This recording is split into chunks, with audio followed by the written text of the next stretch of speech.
Oncopole FM à retrouver en vidéo et en podcast sur toutes les plateformes.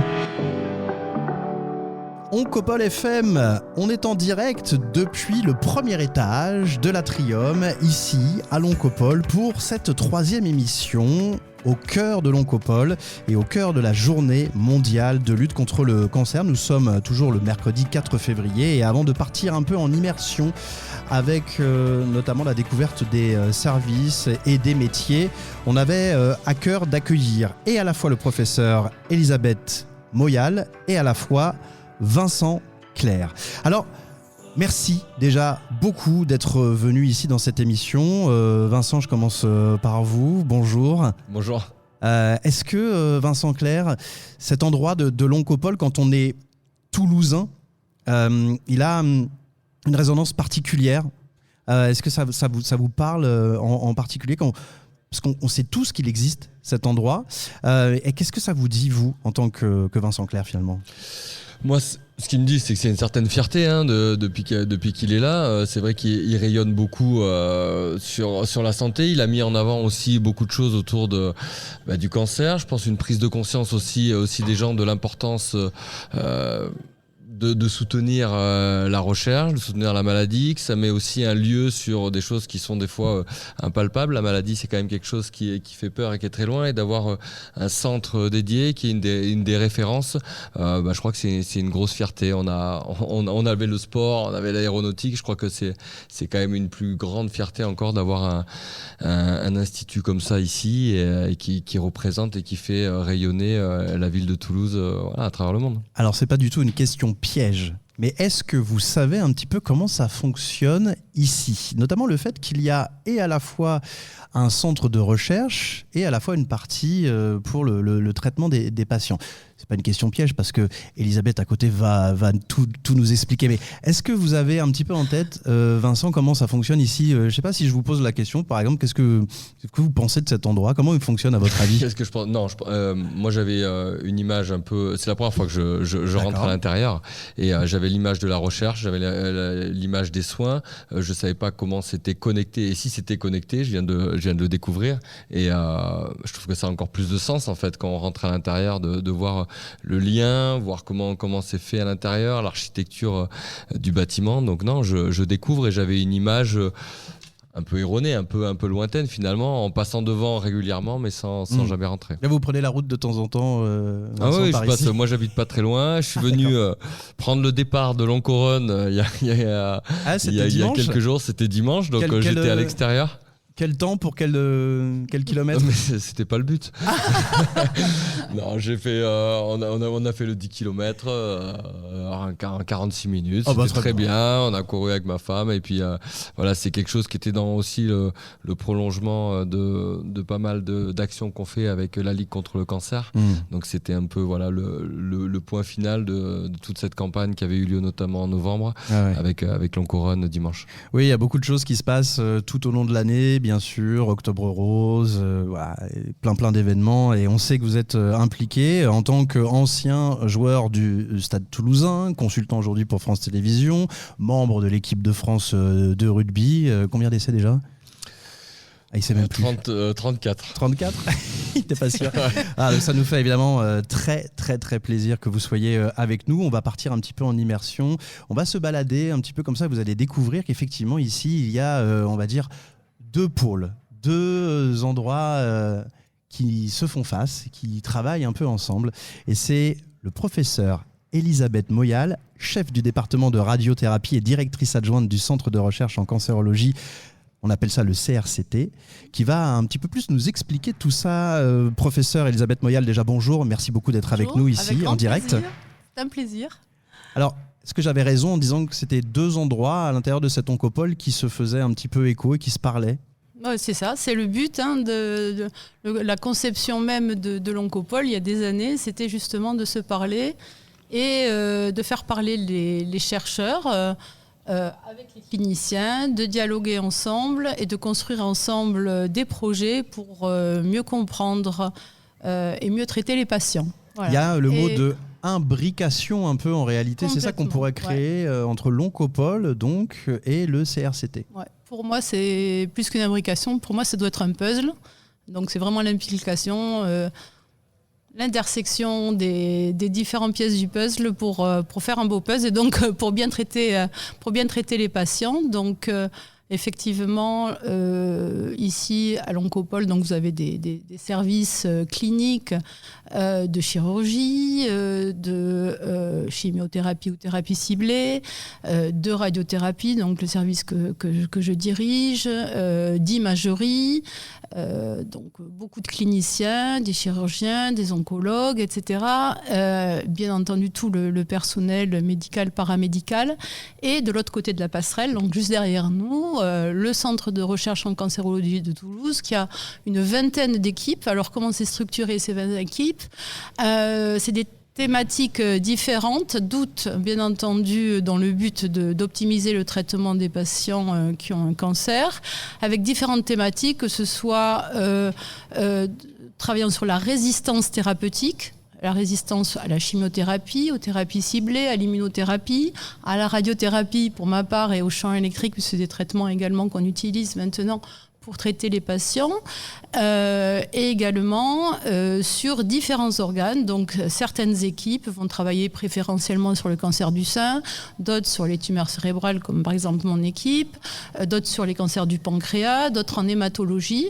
Et ce qui est vraiment exceptionnel ici, c'est qu'il y a un dialogue constant, via en particulier ce qu'on appelle les comités d'organes, entre les chercheurs et les cliniciens. Et donc il y a pas mal d'ailleurs il faut le savoir, et ça c'est important ici, c'est qu'il y a des cliniciens qui appartiennent aux équipes de recherche et inversement, il y a des chercheurs qui appartiennent également à des départements cliniques, comme par exemple dans mon équipe en radiothérapie, il y a 2 chercheurs qui sont de l'autre côté, mais qui appartiennent vraiment au département clinique et qui interagissent aussi avec les cliniciens, et c'est ça qui fait la force de l'Oncopole.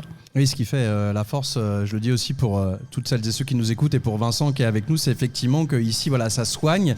Et à côté, juste à côté, eh bien, ça recherche. Mais on parle là de recherche fondamentale, des choses qui peuvent mettre des années à être découverts, des traitements qui peuvent mettre des années à être mis en place, mais qui, une fois qu'ils sont réels et concrets, font avancer la lutte contre la maladie. Vos projets de recherche, là, à un instant T, ils sont... Comment et on parle de quoi précisément ? On cherche sur quoi ? Les miens personnellement ou C'est ça, les vôtres. Alors, je peux parler des heures là. Les miennes. Donc moi, je suis spécialiste en radiothérapie, mais je m'occupe tout particulièrement des patients qui ont des tumeurs cérébrales, en particulier des glioblastomes. Donc c'est une des maladies d'ailleurs avec le cancer du pancréas qui sont les tumeurs les plus agressives parce que elles vont résister au traitement. Et donc toute l'équipe de recherche que je dirige de l'autre côté, donc qui associe des médecins, des biologistes, des physiciens, également des spécialistes en intelligence artificielle. Alors, on parle beaucoup d'IA, mais c'est vrai, ça, je vous expliquerai pourquoi c'est extrêmement important. En fait, on décrypte les mécanismes de résistance à la radiothérapie et au champ électrique, donc sur la thérapie des glioblastomes.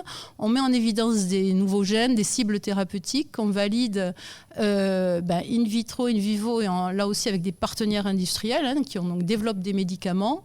Et lorsque l'on montre, on fait la preuve de concept, et bien ensuite, alors ça prend des années, là je le fais rapide, et ensuite j'écris, alors côté clinique, des essais cliniques issus de ce qu'on a trouvé au laboratoire chez les patients donc, qui ont cette maladie, associant ces nouveaux médicaments à la radiothérapie et au champ électrique, et tous ces essais cliniques en fait sont associés à des analyses sanguines, des analyses tumorales, des analyses d'imagerie très poussées, pour ensuite analyser tout ça au laboratoire et prédire par intelligence artificielle les patients qui bénéficieront au mieux, et tout ça pour avancer vers ce qu'on appelle de la médecine personnalisée. Voilà, et donc c'est notre quotidien. Je vais me tourner vers Vincent.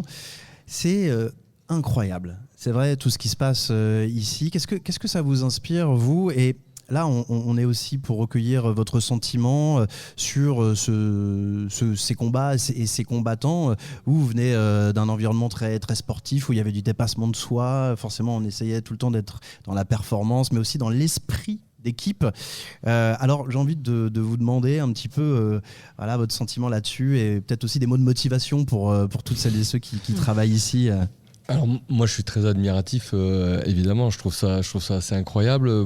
C'est vrai que l'image qu'on en a, en tout cas moi civile, c'est on n'a pas conscience que la recherche est aussi proche de la clinique, et c'est ce que je découvre aujourd'hui, c'est que des fois on a l'impression que c'est un peu déconnecté aujourd'hui, de se dire qu'il y a un couloir, une passerelle qui relie les deux, qui fait qu'il y a des allers-retours, qu'il y a une progression et un échange constant. C'est vrai que dans le sport de haut niveau, on parle beaucoup de communication qui font avancer les choses. Je crois que là, on a un exemple concret de gens qui font de la recherche, qui se dépassent, qui vont chercher des nouveaux outils, ça.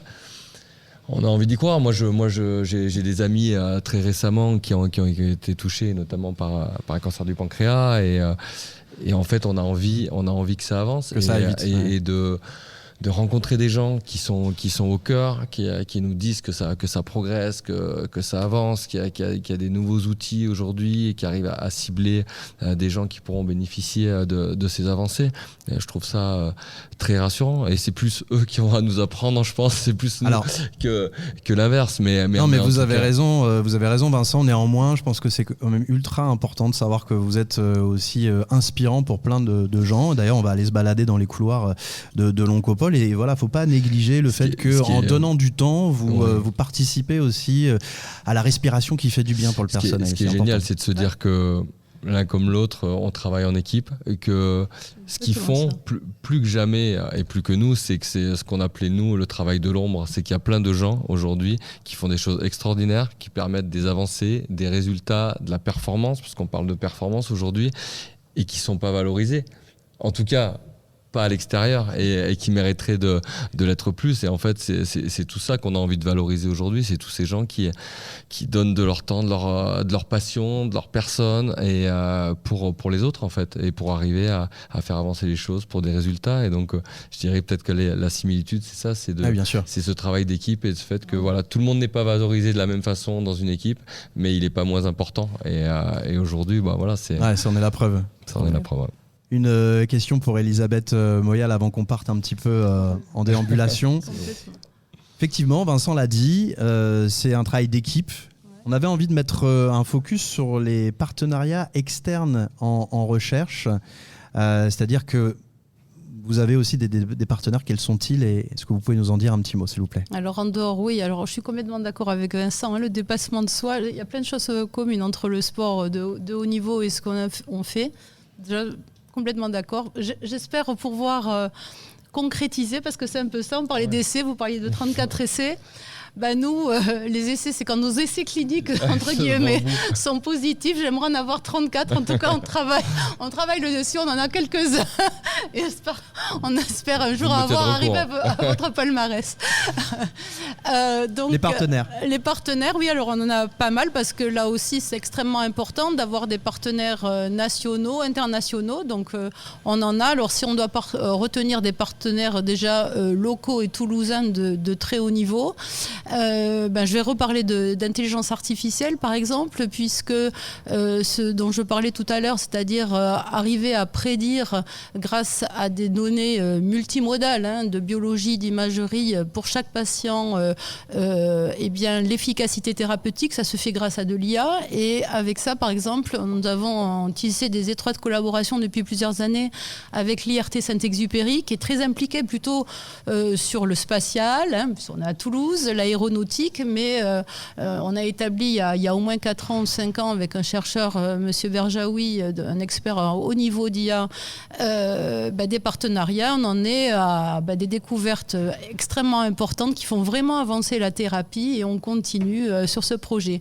Un autre exemple là aussi qui a une interaction avec l'aéronautique, l'IA, c'est des partenariats avec Airbus.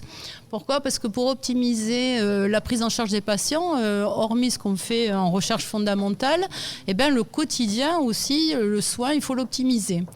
En radiothérapie, en tout cas, il y a plusieurs façons de l'optimiser. Par exemple, exemple, vous savez, on a un parc de radiothérapie avec des machines super sophistiquées qui peuvent tomber en panne. On traite plus de 300 patients par jour. Et vous pouvez imaginer que dès qu'il y a une panne sur une machine qu'on n'a pas prévue, bien entendu, eh bien, il faut se réorganiser rapidement pour traiter ces patients. On ne trouve pas des pièces détachées donc, aussi facilement. Il faut prédire. Le mieux, ce serait de prédire et de changer les pièces détachées à l'avance. C'est un peu ce que font, heureusement, l'aéronautique. Il vaut mieux que la panne ne survienne pas quand on est en vol, vous voyez.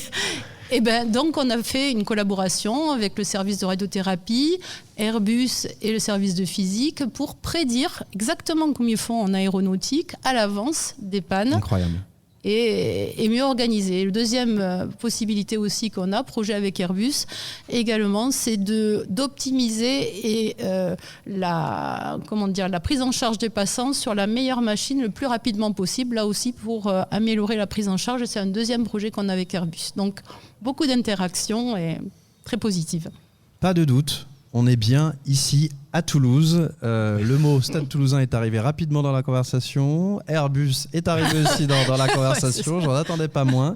Merci beaucoup, Elisabeth Moyal. Un mot que vous voudriez rajouter, peut-être d'encouragement aussi et de fierté de travailler ici dans clairement, la fierté puis le bonheur surtout. Il y a la fierté puis le bonheur parce que on est heureux de travailler ici, on est heureux de travailler au quotidien avec d'ailleurs tous les métiers. Là, vous allez rencontrer des personnes. On y va justement, on part dans quelques secondes. Les personnes de l'ombre, ils sont extrêmement importants et c'est un bonheur vraiment de venir tous les jours. J'adore la mascotte qui me fait coucou. Donc de venir tous les jours, pour travailler pour nos chers patients qu'on adore et qu'on veut traiter. Vous avez dévoilé notre invité surprise car nous allons partir désormais en déambulation et en immersion dans certains des services de l'Oncopole avec Vincent Clerc et avec un grand bonhomme qui ressemble un peu à un lion. Vous l'avez compris, c'est bien sûr la mascotte du Stade Toulousain, Ovalion.